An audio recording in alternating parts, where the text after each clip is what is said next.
सब प्रेम से बोलो, लक्ष्मी नारायण भगवान की जय, राधा कृष्ण भगवान की जय। आज की वीडियो में आप श्रवण करेंगे कार्तिक मास महात्म्य में 26वें अध्याय की कथा। श्री पार्वती ने कहा, भगवान आप सब तत्वों के ज्ञाता हैं। आपकी कृपा से मुझे श्री विष्णु संबंधी नाना प्रकार के धर्म सुनने को मिले जो समस्त लोक का उद्धार करने वाले हैं। हे देवेश, अब मैं गीता का महात्म्य सुनना चाहती हूँ, जिसका श्रवण करने से श्री हरि में भक्ति बढ़ती है। श्री महादेव जी बोले, जिनका श्री विग्रह अलसी के फूल की भांति श्याम वर्ण का है, पक्षी राज गरुड़ ही जिनके वाहन है, जो अपनी महिमा से कभी च्युत नहीं होते तथा शेष नाग की शैया पर शयन करते हैं, उन भगवान महाविष्णु की हम उपासना करते हैं। एक समय की बात है, मूढ़ दैत्य के नाशक भगवान विष्णु शेष नाग के रमणीय आसन पर सुख पूर्वक विराजमान थे। उस समय समस्त लोगों को आनंद देने वाली भगवती लक्ष्मी ने आदर पूर्वक प्रश्न किया। श्री लक्ष्मी ने पूछा, हे भगवान, आप संपूर्ण जगत का पालन करते हुए भी अपने ऐश्वर्य के प्रति उदासीन से होकर जो इस क्षीर सागर में नींद ले रही हैं, इसका क्या कारण है?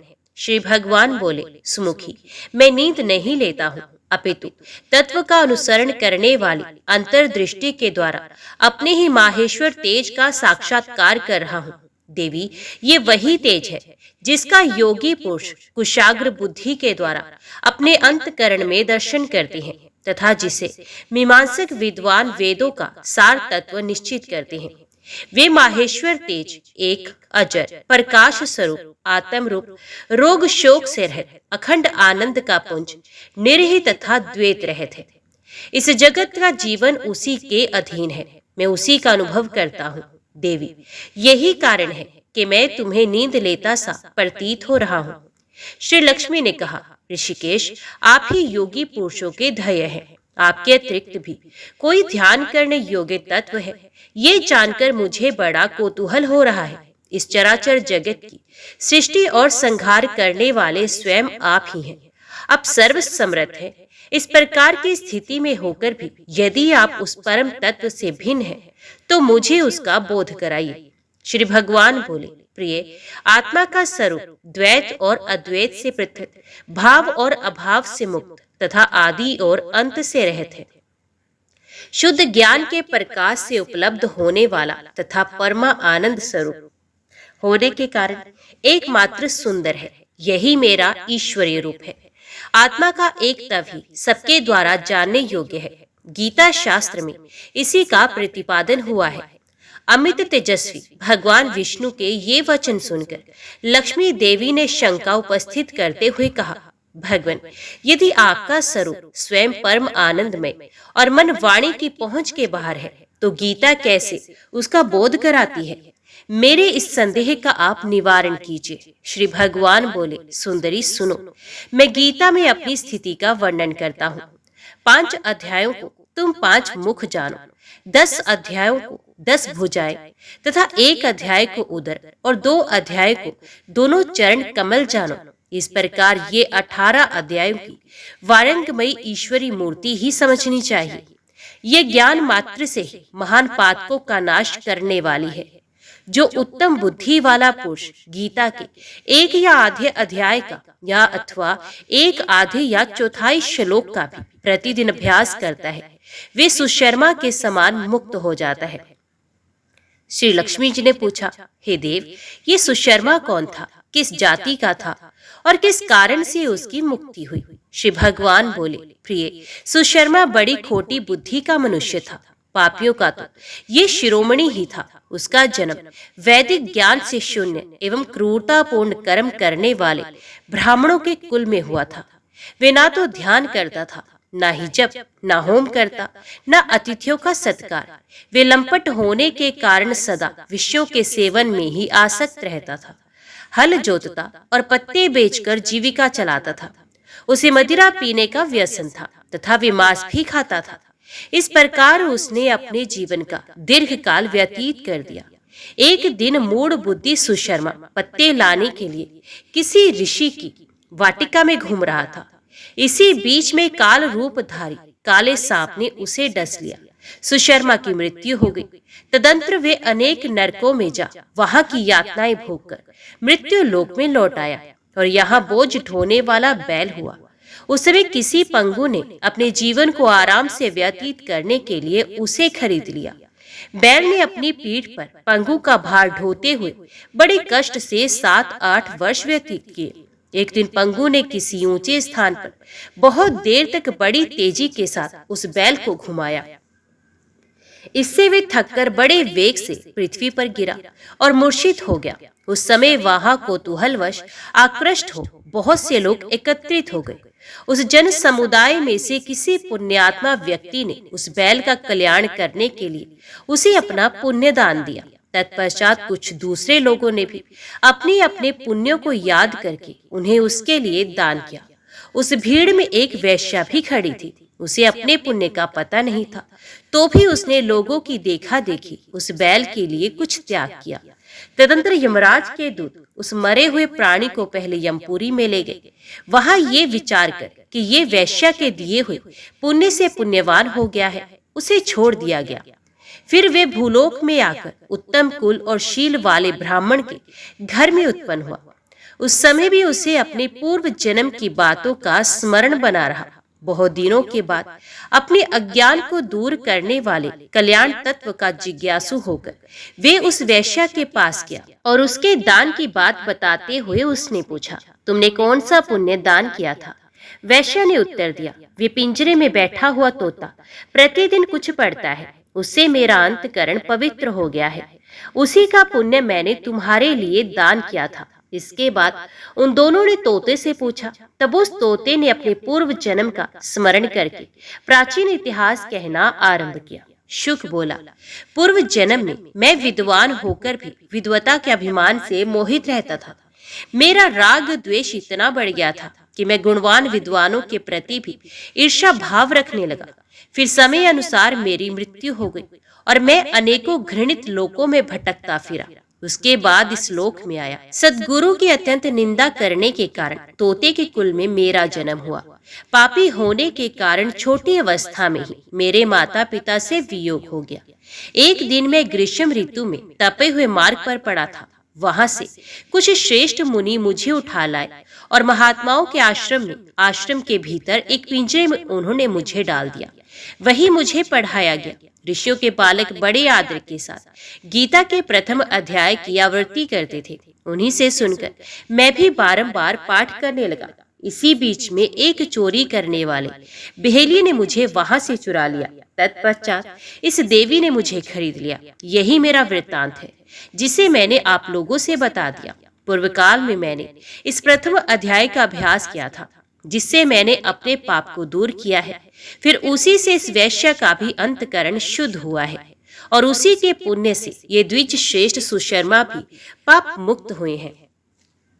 इस प्रकार परस्पर वार्तालाप और गीता के प्रथम अध्याय के महात्म्य की प्रशंसा करके वे तीनों निरंतर अपने अपने घर पर गीता का अभ्यास करने लगे। फिर ज्ञान प्राप्त करके वे मुक्त हो गए। इसलिए जो गीता के प्रथम अध्याय को पढ़ता, सुनता तथा अभ्यास करता है, उसे इस भवसागर को पार करने में कोई कठिनाई नहीं होती।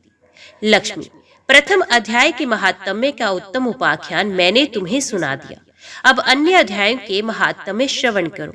दक्षिण दिशा में वेदवेत्ता ब्राह्मणों के पुरंदरपुर नामक नगर में श्रीमान देव शर्मा नामक एक विद्वान ब्राह्मण रहते थे। वे अतिथियों के पूजक, स्वाध्यायशील, वेद शास्त्रों के विशेषज्ञ, यज्ञों का अनुष्ठान करने वाले तपस्वियों के सदा ही प्रिय थे। उन्होंने उत्तम द्रव्यों के द्वारा अग्नि में हवन करके दीर्घ काल तक देवताओं को तृप्त किया, किंतु उन धर्मात्मा ब्राह्मण को कभी सदा रहने वाली शांति नहीं मिली। वे परम कल्याण में तत्व का ज्ञान प्राप्त करने की इच्छा से प्रतिदिन प्रचुर सामग्रियों के द्वारा सत्य संकल्प वाले तपस्वियों की सेवा करने लगे। इस प्रकार शुभ आचरण करते हुए उन्हें बहुत समय बीत गया। तदंतर एक दिन पृथ्वी पर उनके समक्ष एक त्यागी महात्मा प्रकट हुए। वे पूर्ण अनुभवी, आकांक्षा रहित, नासिका के अग्र भाग पर दृष्टि रखने वाले तथा शांत चित्त थे। निरंतर परमात्मा के चिंतन में संलग्न हो, वे सदा आनंद विभोर रहते थे। देव शर्मा ने उन नित्य संतुष्ट तपस्वी को शुद्ध भाव से प्रणाम किया और पूछा, महात्मन, मुझे शांति में स्थिति कैसे प्राप्त होगी? तब उन आत्मज्ञानी संत ने देव शर्मा को सोपुर ग्राम के निवासी मित्रवान का, जो बकरियों का चरवाहा था, परिचय दिया और कहा, वही तुम्हें उपदेश देगा। ये सुनकर देव शर्मा ने महात्मा के चरणों की वंदना की और समृद्धिशाली सोपुर ग्राम में पहुंचकर उसके उत्तर भाग में एक विशाल वन को देखा। उसी वन में नदी के किनारे एक शिला पर मित्रवान बैठा था। उसके नेत्र आनंद तिरेक से निश्चल हो रहे थे। वे अपलक दृष्टि से देख रहा था। वे स्थान आपस का स्वाभाविक वैर छोड़कर एकत्रित हुए परस्पर विरोधी जंतुओं से घिरा था। वहां उद्यान में मंद मंद वायु चल रही थी। मृगों के झुंड शांत भाव से बैठे थे और मित्रवान दया से भरी हुई आनंदमयी मनोहारिणी दृष्टि से पृथ्वी पर मानो अमृत छिड़क रहा था। इस रूप में उसे देखकर देव शर्मा का मन प्रसन्न हो गया। वे उत्सुक होकर बड़ी विनय के साथ मित्रवान के पास गए। मित्रवान ने भी अपने मस्तक को किंचित नवाकर देव शर्मा का सत्कार किया।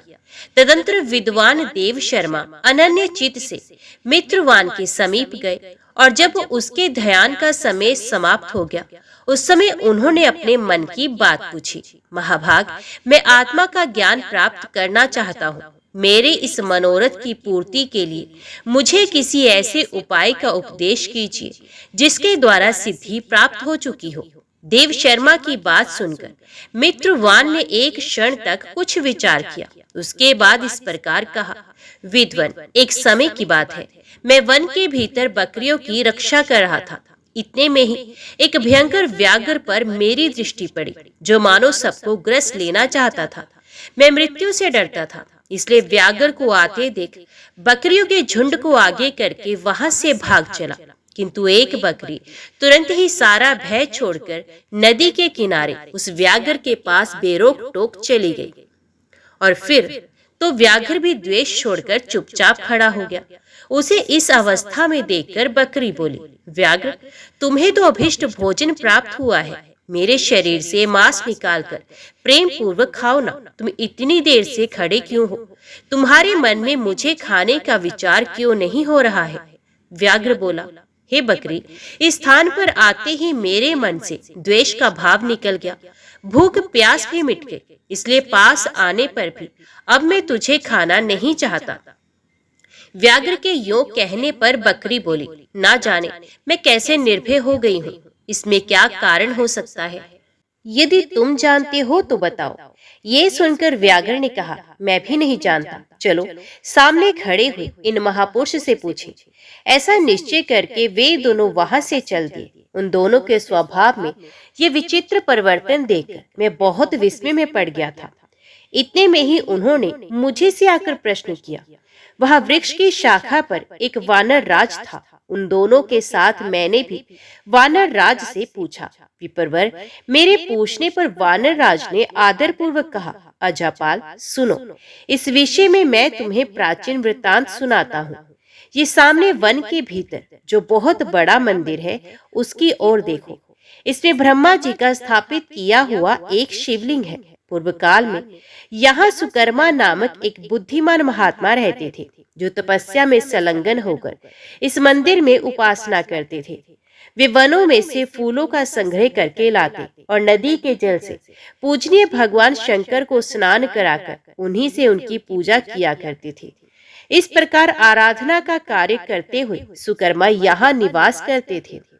बहुत समय के बाद उनके समीप किसी अतिथि का आगमन हुआ।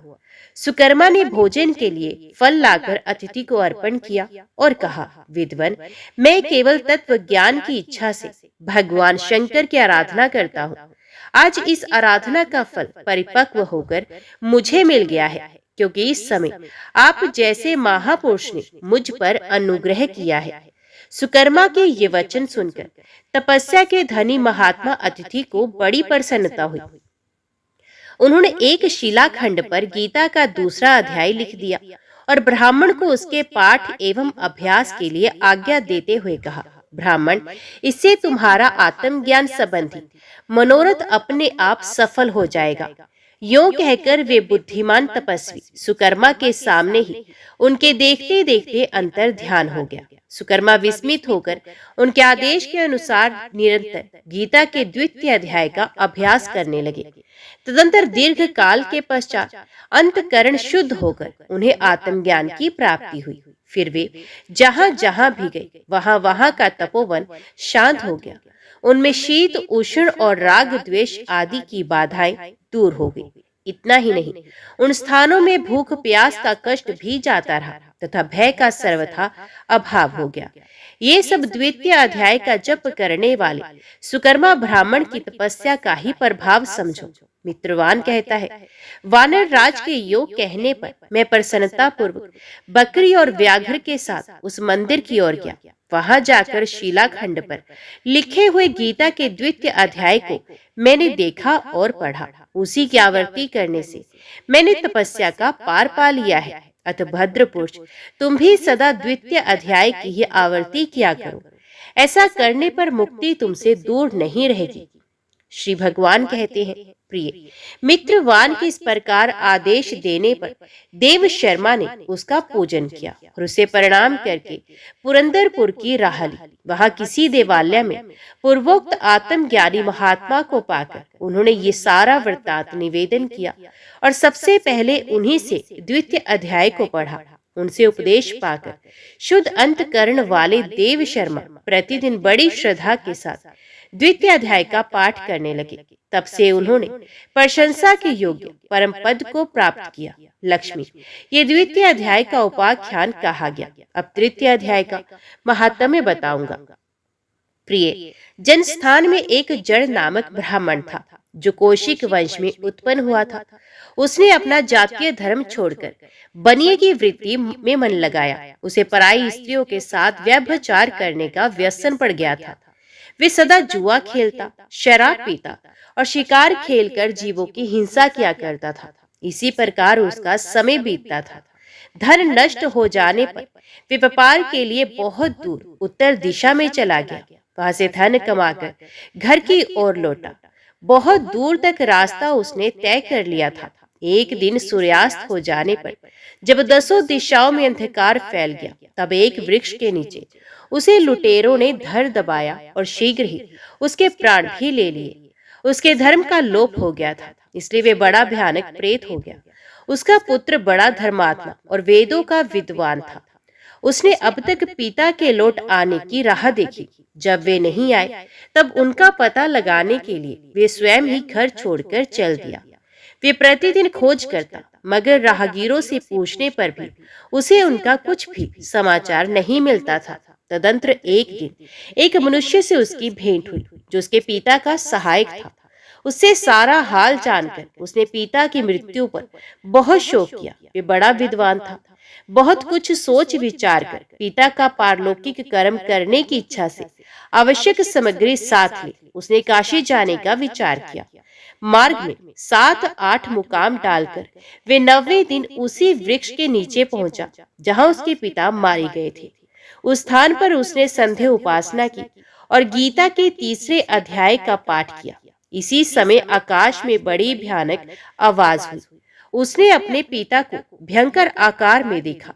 फिर तुरंत ही अपने सामने आकाश में उसे एक सुंदर विमान दिखाई दिया जो महान तेज से व्याप्त था। उसमें अनेकों शुद्ध घंटिकाएं लगी थी। उसके तेज से समस्त दिशाएं आलोकित हो रही थी। ये दृश्य देखकर उसके चित्त की व्यग्रता दूर हो गई। उसने विमान पर अपने पिता की दिव्य रूप धारण किए विराजमान देखा। उनके शरीर पर पीतांबर शोभा पा रहा था और मुनिजन उनकी स्तुति कर रहे थे। उन्हें देखते ही पुत्र ने प्रणाम किया। तब पिता ने भी उसे आशीर्वाद दिया। तत्पश्चात उसने पिता से ये सारा वृत्तांत पूछा। उसके उत्तर में पिता ने सब बातें बताकर इस प्रकार कहना आरंभ किया। बेटा, देववश मेरे निकट गीता के 3य अध्याय का पाठ करके तुमने इस शरीर के द्वारा किए हुए दुस्सह्य कर्म बंधन से मुझे छुड़ा दिया है। अतः अब घर लौट जाओ, क्योंकि जिसके लिए तुम काशी जा रहे थे वे प्रयोजन इस समय 3य अध्याय के पाठ से ही सिद्ध हो गया है। पिता के यो कहने पर पुत्र ने पूछा, तात, मेरे हित का उपदेश दीजिए तथा और कोई कार्य जो मेरे लिए करने योग्य हो बताइए। तब पिता ने उससे कहा, अनक, तुम्हें यही कार्य फिर करना है। मैंने जो कर्म किया है वही मेरे भाई ने भी किया था। इससे वे घोर नरक में पड़े हुए हैं। उनका भी तुम्हें उद्धार करना चाहिए तथा मेरे कुल के और भी जितने लोग नरक में पड़े हैं उन सबका भी तुम्हारे द्वारा उद्धार हो जाना चाहिए।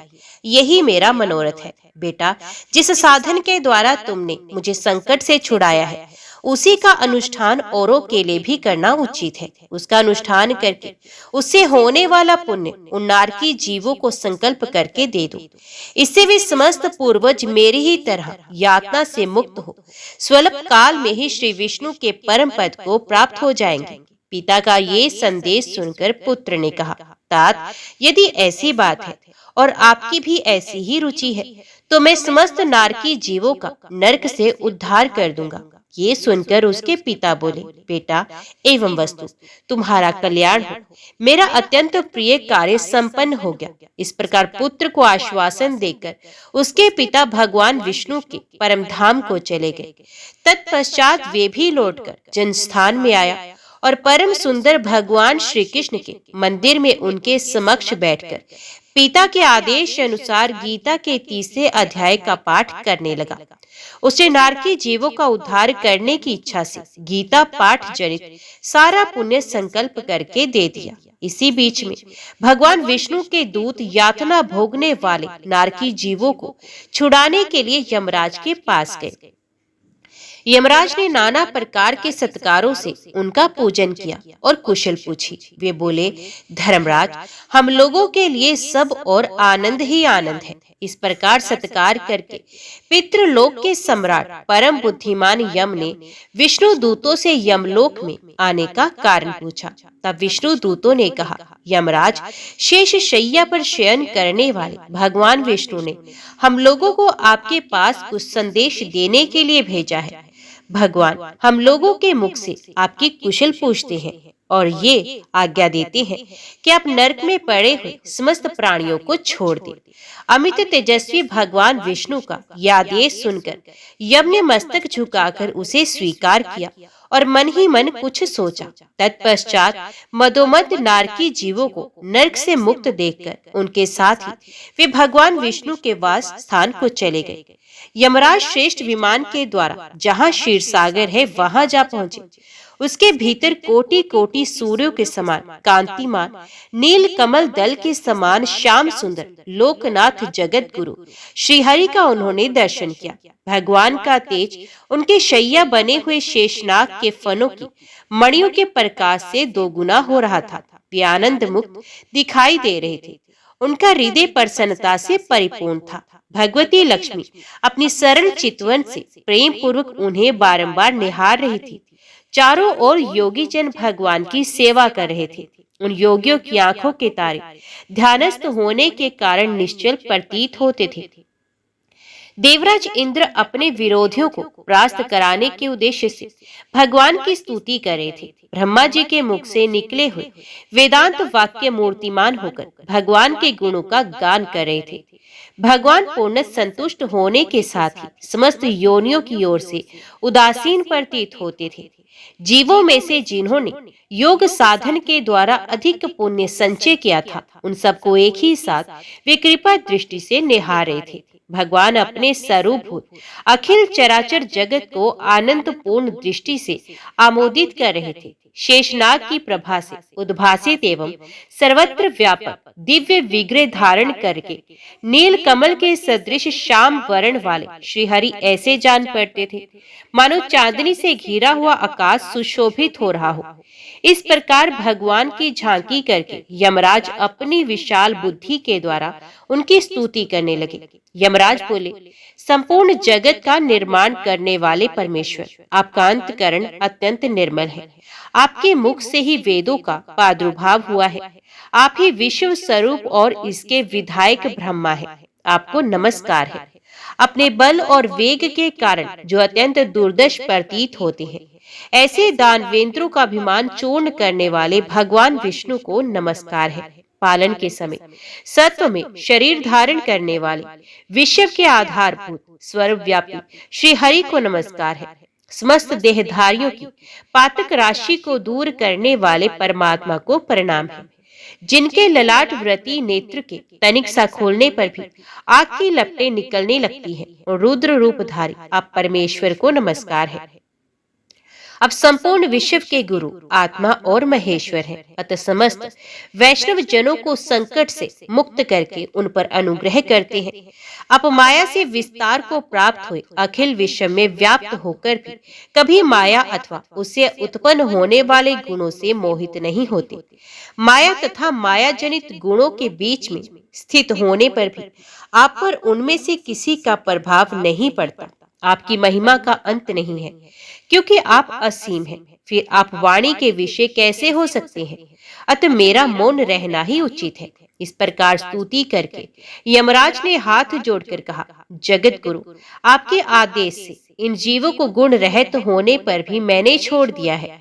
अब मेरे योग्य और जो भी कार्य हो उसे बताइए। उनके योग कहने पर भगवान मधुसूदन मेघ के समान गंभीर वाणी द्वारा मानो अमृत रस से सींचते हुए बोले, धर्मराज, तुम सबके प्रति समान भाव रखते हुए लोगों का पाप से उद्धार कर रहे हो। तुम पर देहधारियों का भार रखकर मैं निश्चिंत हूँ। अतः तुम अपना काम करो और अपने लोक को लौट जाओ। यो कहकर भगवान अंतर ध्यान हो गए।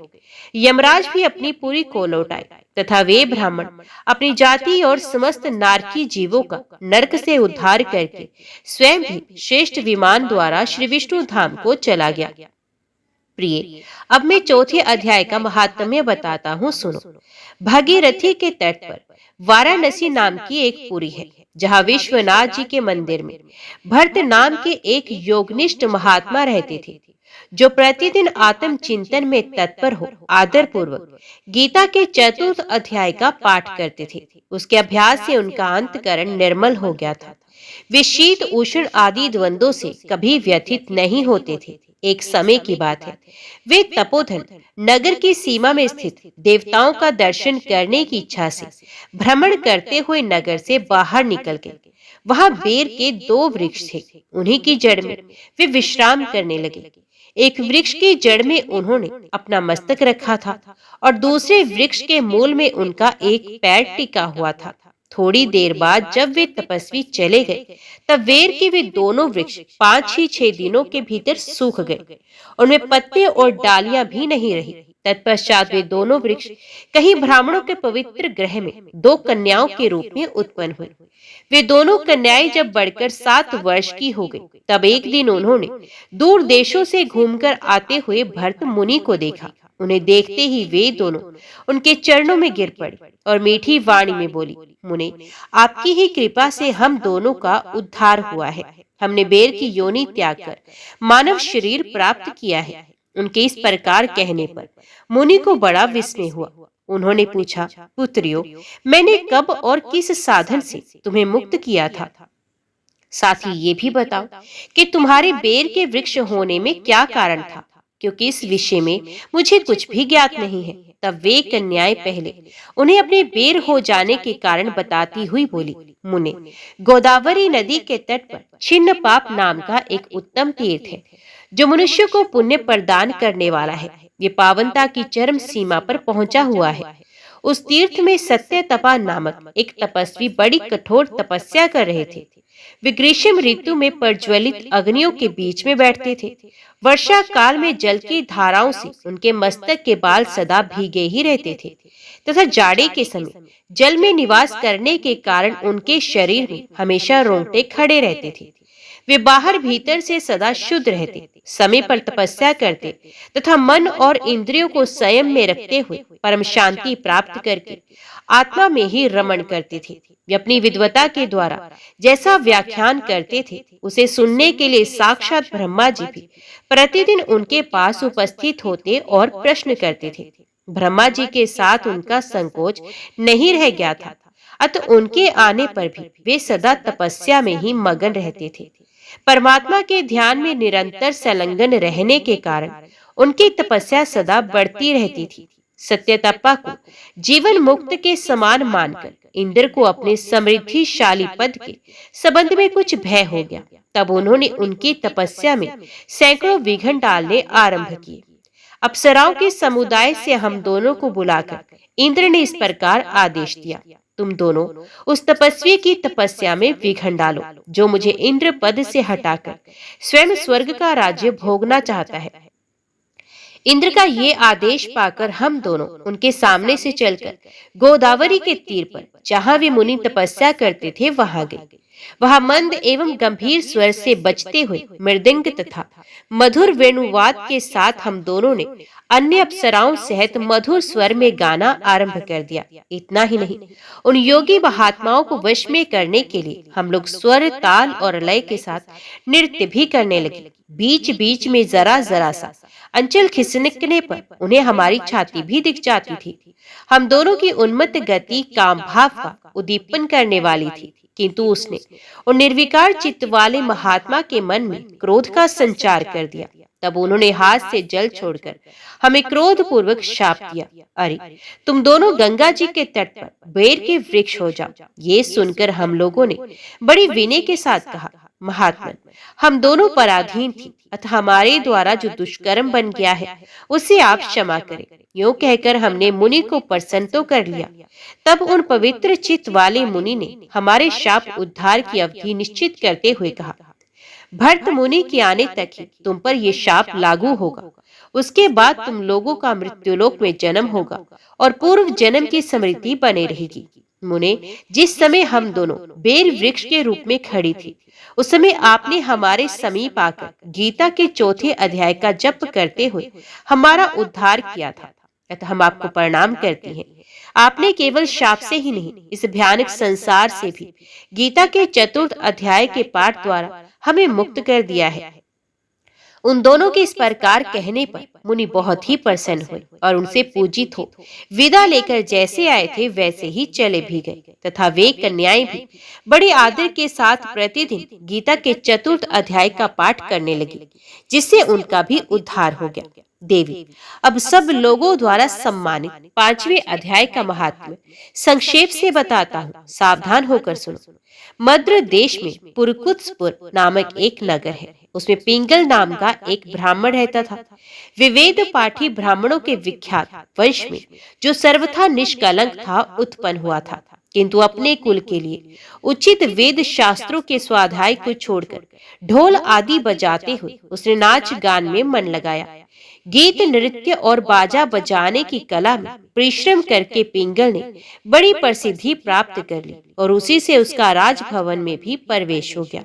अब वे राजा के साथ रहने लगा और पराई स्त्रियों को बुला बुलाकर उनका उपभोग करने लगा। स्त्रियों के सिवा और कहीं इसका मन नहीं लगता था। धीरे धीरे अभिमान बढ़ जाने से उच्छृंखल होकर वे एकांत में राजा से दूसरों के दोष बताने लगा। पिंगल की एक स्त्री थी जिसका नाम था अरुणा। वे नीच कुल में उत्पन्न हुई थी और कामी पुरुषों के साथ विहार करने की इच्छा से सदा उन्हीं की खोज में घुमा करती थी। उसने पति को अपने मार्ग का कंटक समझकर एक दिन आधी रात में घर के भीतर ही उसका सर काटकर मार डाला और उसकी लाश को जमीन में गाड़ दिया। इस प्रकार प्राणों से वियुक्त होने पर वे यमलोक में पहुंचा और भीषण नरकों का उपभोग करके निर्जन वन में गिद्ध हुआ। अरुणा भी भगंदर रोग से अपने सुंदर शरीर को त्याग कर घोर नरक भोगने के पश्चात उसी वन में शुकी हुई। एक दिन वे दाना चुगने की इच्छा से इधर उधर फुदक रही थी। इतने में ही उस गिद्ध ने पूर्व जन्म के वैर का स्मरण करके उसे अपने तीखे नखों से फाड़ डाला। शुकी घायल होकर पानी से भरी हुई मनुष्य की खोपड़ी में गिरी। गिद्ध पुण्य उसकी ओर झपटा। इतने में ही जाल फैलाने वाले बहेलियों ने उसे भी बाणों का निशाना बना दिया। उसके पूर्व जन्म की पत्नी शुकी उस खोपड़ी के जल में डूबकर प्राण त्याग चुकी थी। फिर वे मरकर क्रूर पक्षी भी उसी में गिरकर डूब गया।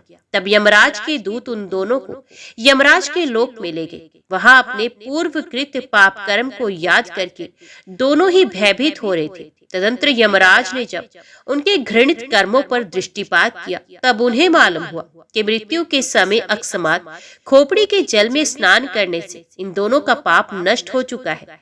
तब उन्होंने उन दोनों का मनवांछित लोक में जाने की आज्ञा दी। ये सुनकर अपने पाप को याद करते हुए वे दोनों बड़े विस्मय में पड़े और पास जाकर धर्मराज के चरणों में प्रणाम करके पूछने लगे, भगवान, हम दोनों ने पूर्व जन्म में अत्यंत घृणित पाप का संचय किया है, फिर हमें मनोवांछित लोकों में भेजने का क्या कारण है, वो बताइए।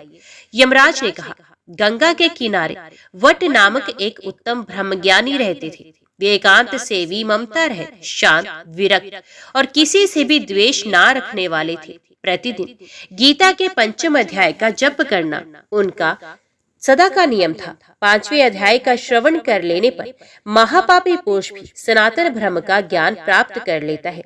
उसी पुण्य के प्रभाव से शुद्ध चित्त होकर उन्होंने अपने शरीर का त्याग किया था। गीता के पाठ से जिनका शरीर निर्मल हो गया था, जो आत्म ज्ञान प्राप्त कर चुके थे, उन्हीं महात्मा की खोपड़ी का जल पाकर तुम दोनों पवित्र हो गए हो। अतः अब तुम दोनों मनोवांछित लोगों को जाओ, क्योंकि गीता के 5वें अध्याय के महात्म्य से तुम दोनों शुद्ध हो गए हो। श्री भगवान कहते हैं, सबके प्रति समान भाव रखने वाले धर्मराज के द्वारा इस प्रकार समझाए जाने पर ये दोनों बहुत प्रसन्न हुए और विमान पर बैठकर वैकुंठ लोक को चले गए। सुमुखी, अब मैं 6ठे अध्याय का महात्म्य सुनाता हूँ, जिसे सुनने वाले मनुष्यों के लिए मुक्ति कर्त लगत हो जाती है। गोदावरी नदी के तट पर प्रतिष्ठानपुर नामक एक विशाल नगर है, जहाँ मैं पिपलेश के नाम से विख्यात होकर रहता हूँ। उस नगर में जानश्रुति नामक एक राजा रहते थे, जो भूमंडल की प्रजा को अत्यंत प्रिय थे। उनका प्रताप मार्तंड मंडल के प्रचंड तेज के समान जान पड़ता था। प्रतिदिन होने वाले उनके यज्ञ के धुएं से नंदन वन के कल्प वृक्ष इस प्रकार काले पड़ गए थे, मानो राजा की असाधारण दानशीलता देखकर वे लज्जित हो गए हों। उनके यज्ञ में प्राप्त पुरोडाश के रसवादन में सदा आसक्त होने के कारण देवता लोग कभी प्रतिष्ठानपुर को छोड़कर बाहर नहीं जाते थे। उनके दान के समय छोड़े हुए जल की धारा प्रताप रूपी तेज और यज्ञ के धूमों से पुष्ट होकर मेघ ठीक समय पर वर्षा करते थे। उस राजा के शासन काल में इतियों खेती में होने वाले 6 प्रकार के उपद्रवों के लिए कहीं थोड़ा भी स्थान नहीं मिलता था और अच्छी नीतियों का सर्वत्र प्रसार होता था। वे बावली कुएं और पोखरे खुदवाने के बहाने मानो प्रतिदिन पृथ्वी के भीतर ही निधियों का अवलोकन करते थे। एक समय राजा के दान, तप, यज्ञ और प्रजा पालन से संतुष्ट होकर स्वर्ग के देवता उन्हें वर देने के लिए उनके पास आए। वे कमलनाल के समान उज्ज्वल हंसों का रूप धारण कर अपनी पांखें हिलाते हुए आकाश मार्ग से चलने लगे। बड़ी उतावली के साथ उड़ते हुए वे सभी हंस परस्पर बातचीत भी कर रहे थे। उनमें से भद्राशवादी 2-3 हंस वेग से उड़कर आगे निकल गए। तब पीछे वाले हंसों ने आगे जाने वाले हंसों को संबोधित करते हुए कहा, अरे भाई भद्राशव, तुम लोग वेग से चलकर आगे क्यों हो गए हो? ये मार्ग बड़ा दुर्गम है, इसमें हम सबको साथ मिलकर चलना चाहिए। क्या तुम्हें दिखाई नहीं देता? ये सामने ही पुण्य मूर्ति महाराज जानश्रुति का तेज पुंज अत्यंत स्पष्ट रूप से प्रकाशमान हो रहा है। उस तेज से भस्म होने की आशंका है, अतः सावधान होकर चलना चाहिए। पीछे वाले हंसों के वचन सुनकर आगे वाले हंस हंस पड़े और उच्च स्वर से उनकी बातों की अवहेलना करते हुए बोले, अरे भाई, क्या इस राजा जानश्रुति का तेज ब्रह्मवादी महात्मा रैकव के तेज से भी अधिक तीव्र है? हंसों की ये बात सुनकर राजा जानश्रुति अपने ऊंचे महल की छत से उतर गए और सुखपूर्वक आसन पर विराजमान हो अपने सारथी को बुलाकर बोले, जाओ महात्मा रैकव को यहाँ ले आओ। राजा का ये अमृत के समान वचन सुनकर मह नामक सारथी प्रसन्नता प्रकट करता हुआ नगर से बाहर निकला। सबसे पहले उसने मुक्तिदायिनी काशीपुरी की यात्रा की, जहाँ जगत के स्वामी भगवान विश्वनाथ मनुष्य को उपदेश दिया करते हैं। उसके बाद वे गया क्षेत्र में पहुंचा, जहां प्रफुल्ल नेत्रों वाले भगवान गदाधर संपूर्ण लोकों का उद्धार करने के लिए निवास करते हैं। तदंतर नाना तीर्थों में भ्रमण करता हुआ सारथी पाप नाशिनी मथुरापुरी में गया। ये भगवान श्री कृष्ण का आदि स्थान है, जो परम महान एवं मोक्ष प्रदान करने वाला है।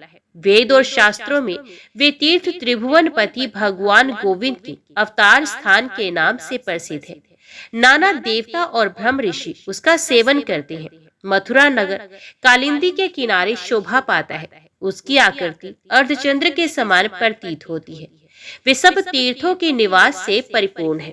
परम आनंद प्रदान करने के कारण सुंदर प्रतीत होता है।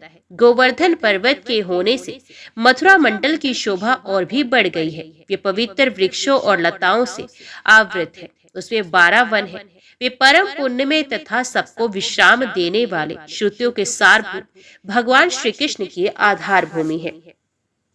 तत्पश्चात मथुरा से पश्चिम और उत्तर दिशा की ओर बहुत दूर तक जाने पर सारथी को काश्मीर नामक नगर दिखाई दिया, जहाँ शंख के समान उज्जवल गगनचुंबी महलों की पंक्तियां भगवान शंकर के अट्टहास की भांति शोभा पाती हैं, जहाँ ब्राह्मण के शास्त्रीय आलाप सुनकर मूक मनुष्य भी सुंदर वाणी और पदों का उच्चारण करते हुए देवता के समान हो जाते हैं, जहाँ निरंतर होने वाले यज्ञ धूम से व्याप्त होने के कारण आकाश मंडल मेघों से धुलते रहने पर भी अपनी कालिमा नहीं छोड़ता। यह उपाध्याय के पास आकर छात्र जन्म कालीन अभ्यास से ही संपूर्ण कलाएं स्वत पढ़ लेते हैं, तथा जहाँ मणिकेश्वर नाम से प्रसिद्ध भगवान चंद्रशेखर देहधारियों को वरदान देने के लिए नित्य निवास करते हैं। काश्मीर के राजा माणिकेश ने दिग्विजय में समस्त राजाओं को जीतकर भगवान शिव का पूजन किया था, तभी से उनका नाम मणिकेश्वर हो गया था। उन्हीं के मंदिर के दरवाजे पर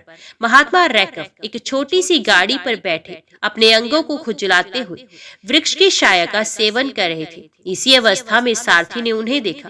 राजा के बताए हुए भिन्न भिन्न चिन्हों से उसने शीघ्र ही रैकव को पहचान भी लिया और उनके चरणों में प्रणाम करके कहा, ब्राह्मण, आप किस स्थान पर रहते हैं? आपका पूरा नाम क्या है? आप तो सदा स्वच्छंद विचरने वाले लगते हैं, फिर यहाँ किस लिए ठहरे हैं? इस समय आपका क्या करने का विचार है? सारथी के ये वचन सुनकर परम आनंद में निमग्न महात्मा रैकव ने कुछ सोचकर उससे कहा, यद्यपि हम पूर्ण काम है, हमें किसी वस्तु की आवश्यकता नहीं है, तथापि कोई भी हमारी मनोवृत्ति के अनुसार परिचर्या कर सकता है। रैकव के हार्दिक अभिप्राय को आदर पूर्वक ग्रहण करके सारथी धीरे से राजा के पास चला गया। वहां पहुंचकर राजा को प्रणाम करके उसने हाथ जोड़कर सारा समाचार निवेदन किया। उस समय स्वामी के दर्शन से उसके मन में बड़ी प्रसन्नता थी। सारथी के वचन सुनकर राजा के नेत्र आश्चर्य से चकित हो उठे। उनके हृदय में रैकव का सत्कार करने की श्रद्धा जागृत हुई। उन्होंने 2 खच्चरों से जुती हुई एक गाड़ी लेकर यात्रा की, साथ ही मोती के हार, अच्छे अच्छे वस्त्र, 1 सहस्त्र गोए भी ले ली। काश्मीर मंडल में महात्मा रैकव जहाँ रहते थे उस स्थान पर पहुंचकर राजा ने सारी वस्तुएं उनके आगे निवेदन कर दी और पृथ्वी पर पड़कर साष्टांग प्रणाम भी किया। महात्मा रैकव अत्यंत भक्ति के साथ चरणों में पड़े हुए राजा जानश्रुति पर कुपित हो उठे और बोले, रे शूद्र, तू दुष्ट राजा है, क्या तू मेरा वृत्तांत नहीं जानता? ये खच्चरों से जूती हुई अपनी ऊंची गाड़ी अपने साथ ले जा। ये वस्त्र, ये मोतियों के हार और ये दूध देने वाले गोए भी स्वयं ही ले जा। इस तरह आज्ञा देकर रैकव ने राजा के मन में भय उत्पन्न कर दिया। तब राजा ने शाप के भय से महात्मा रैकव के दोनों चरण पकड़ लिए और भक्ति पूर्वक कहा, ब्राह्मण, मुझ पर प्रसन्न होइए। भगवान, आप में ये अद्भुत महात्म्य कैसे आया? प्रसन्न होकर मुझे ठीक ठीक बताइए। रैकव मुनि बोले, राजा, मैं प्रतिदिन गीता के 6ठे अध्याय का जप करता हूँ। इसी से मेरी तेजो राशि देवताओं के लिए भी दुस्सहनीय है। तदंतर परम बुद्धिमान राजा जानश्रुति ने यत्न पूर्वक महात्मा रैकव से गीता के 6ठे अध्याय का अभ्यास किया। इससे उन्हें मोक्ष की प्राप्ति हुई। इधर रैकव भी भगवान माणिकेश्वर के समीप मोक्षदायक गीता के 6ठे अध्याय का जप करते हुए सुख से रहने लगे। हंस का रूप धारण करके वरदान देने के लिए आए हुए देवता भी विस्मित होकर स्वेच्छा अनुसार चले गए। जो मनुष्य सदा इस एक ही अध्याय का जप करता है, वे भी भगवान विष्णु के स्वरूप को प्राप्त होता है, इसमें तनिक भी संदेह नहीं है। ओम नमो भगवते वासुदेवाय नमः। जय श्री राधे कृष्ण। आज की वीडियो में इतना ही। उम्मीद करती हूँ वीडियो आपको पसंद आई होगी। वीडियो पसंद आई हो तो वीडियो को लाइक और चैनल को सब्सक्राइब जरूर कीजिएगा। जय श्री हरि लिखकर कमेंट बॉक्स में अपनी हाजिरी और अपने सुझाव देना ना भूलेगा। तो मिलते हैं अगली कथा अगली वीडियो के साथ। तब तक के लिए देखते व सुनते रहिए। जय मां कंजक, जय माता दी।